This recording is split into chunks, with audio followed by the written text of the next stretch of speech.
hadirin wal hadirat, ikhwani wa akhwati yang dirahmati oleh Allah Subhanahu wa taala.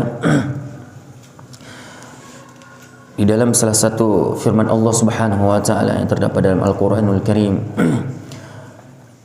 tepatnya yaitu surat Al-Baqarah ayat 168, Allah Subhanahu wa taala berfirman, "Ya ayyuhan nas, kulu mimma fil ardi halalan thayyiban wa la tattabi'u khutuwatis syaitan innahu lakum aduwwun mubin." Allah Subhanahu wa taala menyampaikan satu perintah dan bersamaan dengan itu juga satu larangan dalam ayat yang sama kepada kita orang-orang yang beriman. Allah memanggil kita kemudian, wahai orang-orang yang beriman, makanlah apa saja yang ada di muka bumi ini, sesuatu yang halal dan juga yang baik. Dan kemudian Allah melarang kita untuk tidak mengikuti langkah-langkah syaitan, karena sesungguhnya syaitan itu adalah musuh yang nyata bagimu. Para jemaah yang dirahmati oleh Allah Subhanahu wa taala, sama-sama kemudian kita ambil pelajaran dari ayat ini. Allah Subhanahu wa taala pertama memerintahkan kita orang-orang beriman untuk memakan apa saja yang ada di muka bumi ini. Ya ayuhan nas, kulu mimma fil ardi halalan thayyiban wa la tattabi'u khutuwatis syaitan. Wahai manusia, makanlah apa saja yang ada di muka bumi ini dari apa-apa yang halal dan juga yang baik, dari sumber yang halal dan juga dari sesuatu jenis yang halal dan juga yang baik. Jadi tidak hanya Islam itu melihat dari sisi sumbernya yang halal, namun kita tidak memperhatikan jenis yang kita konsumsi itu, apakah itu adalah halal atau haram, baik atau juga buruk. Ataupun juga sebaliknya, kita tidak hanya memperhatikan jenisnya yang baik dan yang halal, namun kita kurang memperhatikan sumber pendapatannya dari mana, kapan dan dari mana maksudnya kita memperolehnya, apakah dari sesuatu yang haram atau yang halal. Dua-duanya harus diperhatikan oleh kita. Kemudian apa? Wala tattabi'u khutuwatis syaitan, janganlah kalian mengikuti langkah-langkah syaitan. Apa maksudnya? Ketika Allah menyandingkan perintah dan larangan dalam hal ini, dalam bab makanan dan minuman, dalam bab harta, maksudnya berarti apa? Wala tattabi'u khutuwatis syaitan, janganlah kamu mengikuti langkah-langkah syaitan, janganlah kamu mengikuti langkah syaitan dalam mendapatkan makanan, dalam mendapatkan minuman, dalam mendapatkan harta. Apa maknanya? Di antara contohnya adalah jangan kamu dapati hartamu itu dengan cara mencuri punya orang, karena itu juga langkah syaitan. Jangan kamu memperoleh hartamu itu dengan cara korupsi, karena itu semua adalah langkah-langkah syaitan juga. Jangan kamu mendapatkan harta itu dari cara ribawi, karena itu juga langkah-langkah syaitan. Janganlah kalian mendapatkan harta kalian itu dengan cara jual beli narkoba misalnya. Janganlah kalian mendapati harta kalian dengan cara menipu orang lain. Janganlah kalian mendapatkan harta kalian itu dengan cara melakukan amalan-amalan yang diharamkan oleh Allah Subhanahu wa taala. Bagaimana dengan prosesi dengan sebuah profesi yang itu seperti yang berhubungan dengan nyanyian-nyanyian misalnya. Dia berjoget-joget di atas pentas. Seorang wanita dengan auratnya yang terbuka, kemudian dengan pakaiannya yang ketat, disaksikan oleh banyak laki-laki. Di atas pentas dia berjoget-joget, bernyanyi-nyanyi dengan nyanyian-nyanyian yang tidak islami. Nah, ketika ia juga memperoleh harta dari itu juga dikatakan haram, karena dia telah mempraktikkan sesuatu yang haram. Jadi apapun itu, dan itu semua adalah langkah-langkah syaitan. Wala tattabi'u khutuwatis syaitan, janganlah kalian mengikuti langkah-langkah syaitan dalam mendapatkan, di saat kamu memperoleh hartamu. Seperti apa lagi misalnya? Ar-rashi wal murtashi, la'anallahu ar-rashi wal murtashi, terlaknatlah, Allah melaknati siapa? Orang yang melakukan suap menyuap, orang yang melakukan sogok menyogok. Itu juga semua adalah langkah-langkah syaitan. Jadi apa yang kita peroleh dari hasil suap itu semua haram. Yang menyuap haram, yang mendapatkan suap juga haram.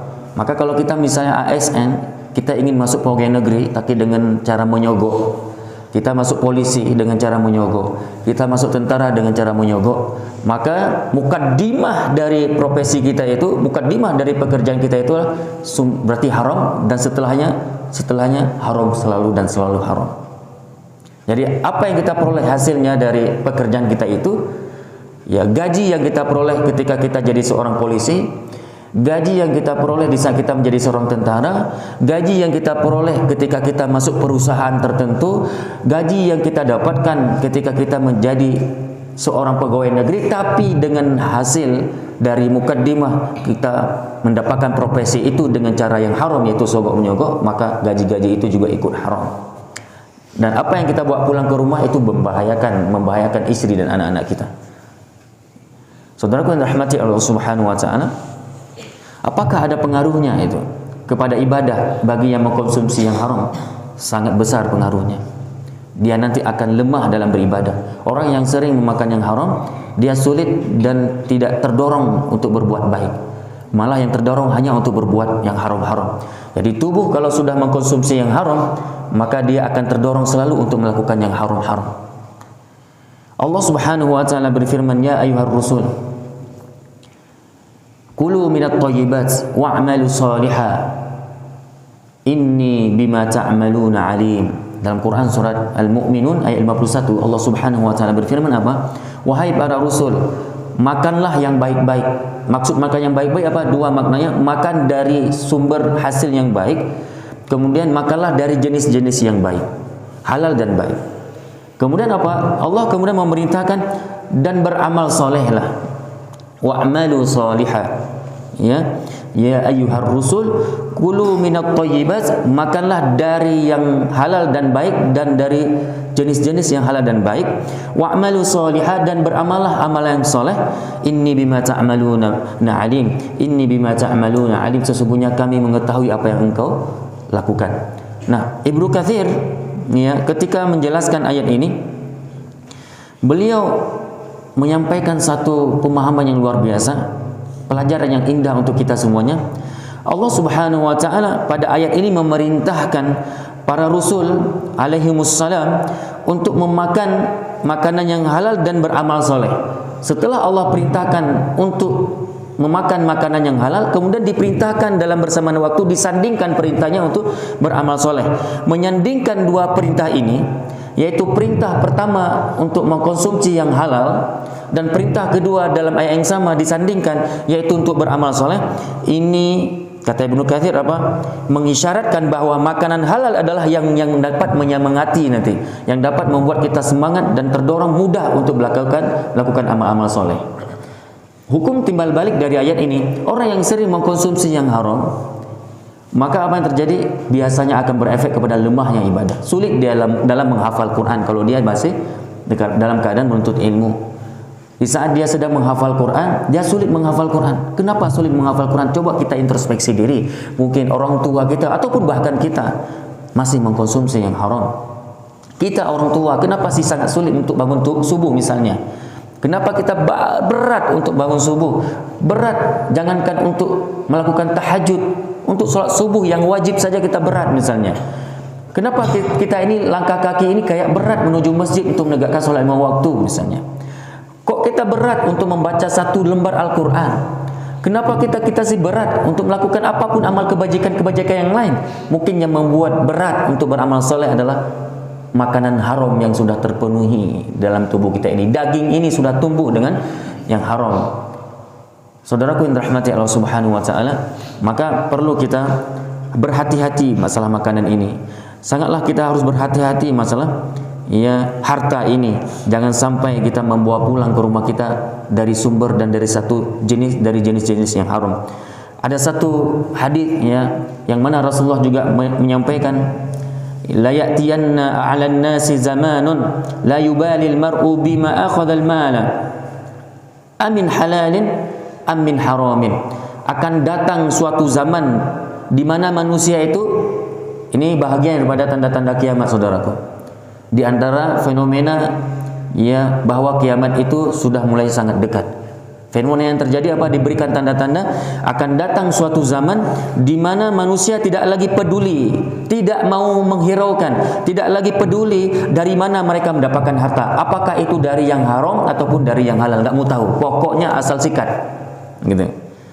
Saudaraku yang dirahmati Allah Subhanahu wa taala, maka perlu kita pahami bersama, kalau kita sudah tidak lagi mau peduli dengan harta kita, mau halal mau haram, asal konsumsi terus, asal sikat terus, ya, maka ingat Rasulullah juga bersabda, kullu lahmin nabata minal haram fannaru awla bihi. Setiap daging yang tumbuh, setiap daging yang tumbuh, yang mana daging itu tumbuh dari sesuatu yang haram, maka neraka pantas baginya.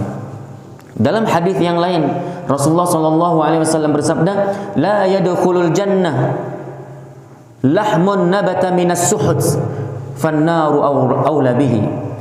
Tidak akan pernah masuk surga setiap daging yang tumbuh dari sesuatu yang haram. Termasuk di sini disebutkan oleh para ulama apa? As-suhud di sini adalah sogok menyogok, ar-rashi wal murtashi. Jadi daging yang tumbuh ya dari makanan, dari harta yang haram, baik itu sogok dari hasil sogok menyogok, harta itu kita peroleh dari hasil suap, kita peroleh dari hasil menipu orang, kita peroleh dari hasil yang sering kita lakukan pengurangan timbangan waktu kita transaksi jual beli di saat kita menjual suatu barang. Kemudian mungkin kita peroleh dari hasil jual beli narkoba, kita peroleh dari hasil bernyanyi, menjadi penyanyi-penyanyi yang diharamkan, goyang-goyang, joget-joget di depan umum dengan pakaian yang terbuka auratnya. Kita peroleh harta itu dari perjudian. Hari ini maraknya perjudian online. Kita peroleh, mungkin kita kaya, banyak uang, tapi cara memperolehnya itu dari hasil menang perjudian misalnya, ataupun undian, togel, dan lain sebagainya. Nah, seluruh sumber dan hasil yang kita peroleh dari sesuatu yang haram, maka tubuh ataupun juga daging yang tumbuh, maka itu adalah pantas bagian neraka, kata Rasulullah, dan dia tidak akan bisa untuk masuk surga. Tegas dalam Islam masalah harta yang haram ini. Hati-hati. Termasuk harta haram apa? Termasuk harta haram, saudaraku, adalah ketika harta kita yang sudah sampai nisab, ketika harta kita sudah sampai haul dan nisab, baik itu harta yang kita peroleh dari pertanian, dari hasil biji-bijian, jual beli, perdagangan, hasil yang kita peroleh dari simpanan emas yang sudah sampai nisab, kemudian semestinya kewajiban kita untuk mengeluarkan zakat. Kita tidak pernah mengeluarkan zakat dari harta kita. Kemudian harta itu yang semestinya sudah hak fakir miskin, semestinya harta kita sudah hak orang-orang yang kurang mampu, namun harta itu malah tidak dikeluarkan untuk orang-orang yang kurang mampu, itu malah digunakan untuk dirinya dan anak-anaknya, maka itu juga adalah harta haram. Dari mana? Dari bahagian orang lain yang kita tidak berikan, yang kita tahan-tahan untuk tidak diberikan. Ini harta haram, saudaraku. Maka wajarlah terkadang anak kita kenapa membandel, kenapa hari ini keluarga-keluarga kita terkadang sulit untuk beribadah pada Allah, yang mudah malah bermaksiat kepada Allah. Coba kita perhatikan, mungkin keluarga kita tumbuh, daging-daging kita sudah selalu tumbuh dari harta-harta haram. Na'udzubillah. Ma'asyiral muslimin rahimakumullah. Inilah yang dapat kita sampaikan dalam kajian singkat ini berhubungan dengan apa bahaya harta haram bagi kehidupan kita dunia dan di akhirat. Mudah-mudahan kita ya selalu dapat waspada, berlindung dan memohon kemudian perlindungan kepada Allah supaya Allah hindari kita selalu dari mengkonsumsi sesuatu yang haram. Dan Rasulullah SAW untuk itu mengajarkan umatnya satu doa yang berhubungan dengan supaya kita terhindar dari harta-harta haram, ya, makanan-makanan yang haram dan apapun sesuatu dari yang haram. Rasulullah SAW bersabda dalam hadis yang sahih dari Imam At-Tirmidzi, Imam Ahmad dan Al-Hakim, di mana redaksi doanya adalah Allahumma kfini bihalalik an haramik wa aghnini bifadlik amma siwaka. Ya Allah, cukupkanlah aku dengan yang halal dan jauhkanlah aku dari yang haram. Allahumma ikfini bihalalik an haramik. Ya Allah, cukupkanlah aku dengan yang halal dan jauhkanlah aku dari yang haram. ya, wa aghnini bi fadlika amman siwaka. Kemudian, dan cukupkanlah aku dengan karuniamu dari bergantung pada selainmu. Mudah-mudahan ada manfaatnya. Kita padai dengan doa kafaratul majelis. Subhanakallahumma bihamdika asyhadu an la ilaha illa anta astaghfiruka wa atubu ilaik. Assalamualaikum warahmatullahi wabarakatuh.